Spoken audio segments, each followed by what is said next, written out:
Wait lang, balatan ko lang yung itlog ko. Ito. Magbabalat lang ako ng itlog.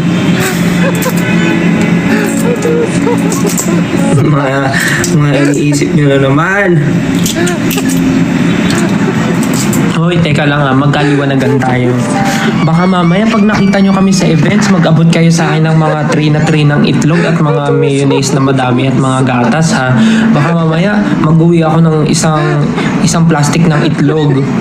Baka mamaya mag-uwi ako ng 5 dosenang itlog, isang box ng gatas, tapos isang box ng puro mayonnaise ha. Baka mamaya ganun yung ibigay nyo sa akin sa events ha. Tumigil kayo. Hindi ko kaya iuwi yan. Ang dami niyan. Wag na wag. Magkaliwanagan tayo. Huwag kayong magbibigay talaga. Papahirapan nyo pa ako magdala ng itlog na marami ha. Papahirapan nyo pa ako magbitbit. Mababasag yan talaga. Ako talaga sinasabi ko sa inyo. Baka akalain nila puon ako na inaalayan nyo ng itlog. Talaga. Sinasabi ko talaga sa inyo. Nababasa ko mga tweets nyo ha. Alam ko mga nasa utak nyo, kala nyo ha.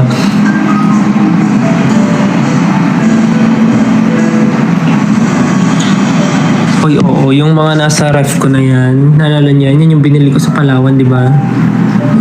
Yan yung binili ko sa Palawan ng mga ref magnet chuchu na hanggang ngayon di ko pa rin nabibigay sa mga pagbibigyan ko. Galing.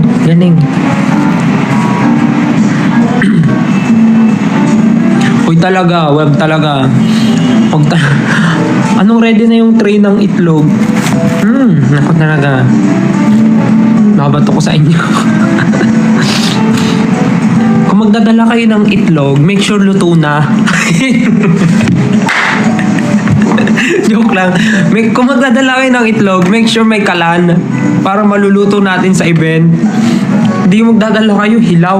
Paano natin makakain? Ihalo natin sa Pepsi. Ganon.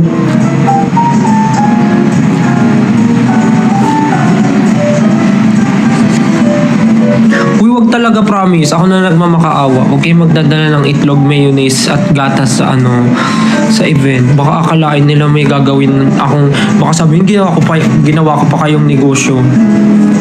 Mamaya nasa balita na ako. Still ng SB19, ginawang negosyo ang fans na 18. Baka may ganun na ako sa talaga. Sa mga balita. Tigilan nyo talaga.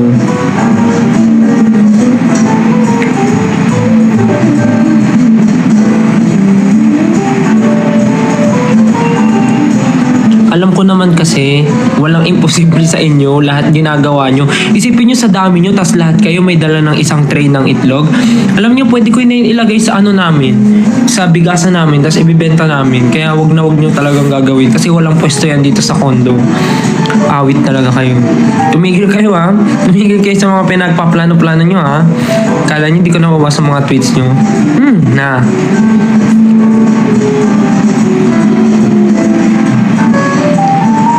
Uy, joke lang talaga, promise. Walang halong biro yun.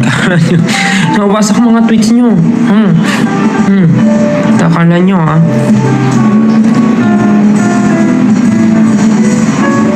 Pag kayo pumunta ng event namin at nakita kong may dala kayong itlog, uuwi kami, hindi kayo magpo-perform. Akala nyo hinahamon ko kayo. Akala nyo. Uy, please, wag talaga kayo magdadala ng itlog, mayonnaise at at gatas. Promise talaga, mahirap talaga yan iuwi. Wag na. Bibili na lang ako, promise. I-cash nyo na. Joke lang.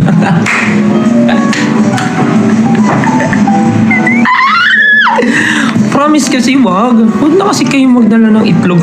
Alam ko na yung gagawin nyo at hindi imposibleng gawin nyo yan. Promise talaga, wag.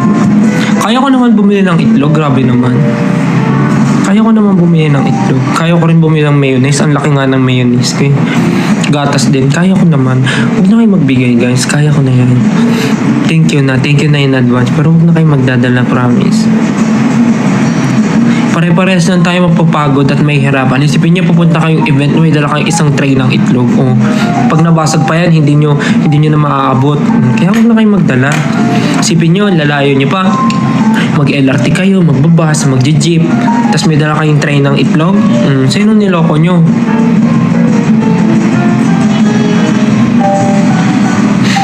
Wag na, ako na bahala sa itlog, mayonnaise at gatas ko. Kayang-kaya ko na yun, guys. Sasabihin ko yung hindi ko kaya.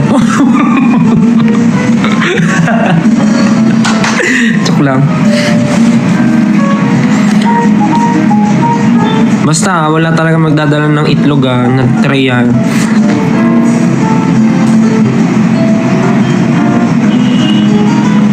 Pag may nagdala talaga,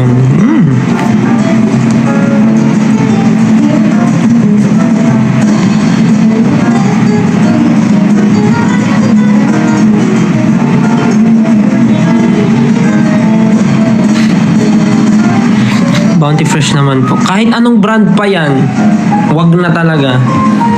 Ako na lang bibili. Kaya naman na natin yan. Afford na natin yan ngayon. May extra tayo, guys. May extra tayong budget. May extra tayong budget para sa Bounty Fresh.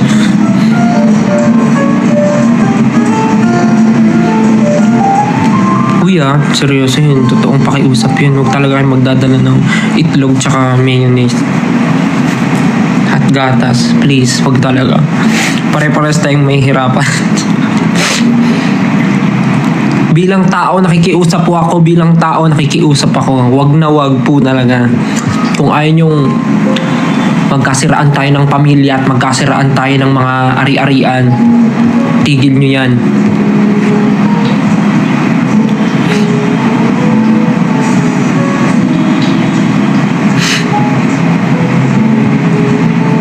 Baka sabihin ng taong aga naman ng ano natin, ng paalay natin, itlog at mayonnaise. Manok na lang manok na lang ang ibibigay? Ano, at papaalagaan nyo pa ako ng manok para ibabble wrap namin yung itlog. Namin yung kalukuhan.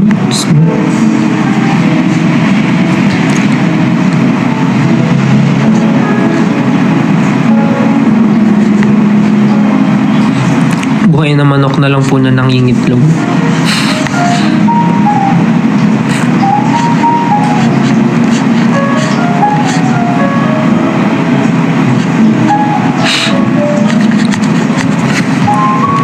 Magkakaliwanagan tayo